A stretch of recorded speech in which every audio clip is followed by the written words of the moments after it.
ഇന്നൊരു മടിയൻ മന്തി റെസിപ്പി നോക്കിയാലോ.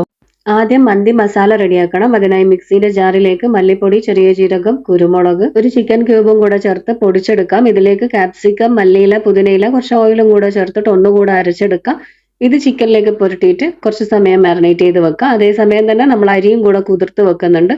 ഇനി ഒരു 1.5 മണിക്കൂറിന് ശേഷം മന്തി റെഡിയാക്കാം. ഒരു നോൺ സ്റ്റിക് പാത്രത്തിലേക്ക് നമ്മൾ മാരിനേറ്റ് ചെയ്ത് വെച്ചിട്ടുള്ള ചിക്കൻ ഇട്ട് കൊടുക്കാം. 2 പച്ചമുളക് കീറിയിട്ടതും ചേർത്തിട്ട് ഏറ്റവും ലോ ഫ്ലെയിമിൽ അടച്ചു വെച്ച് കുക്ക് ചെയ്തെടുക്കാം.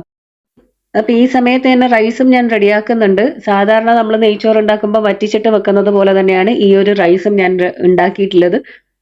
ഇതിന്റെ ഡീറ്റെയിൽഡ് വീഡിയോ ഈ ചാനലിൽ തന്നെ ഉണ്ട്. അപ്പൊ എല്ലാവരും ആ വീഡിയോ കണ്ടു കഴിഞ്ഞാൽ നിങ്ങൾക്ക് മനസ്സിലാവും എത്രയും എളുപ്പത്തിൽ തന്നെ നമുക്ക് മന്തി റെഡിയാക്കാൻ പറ്റും എന്നുള്ളത്.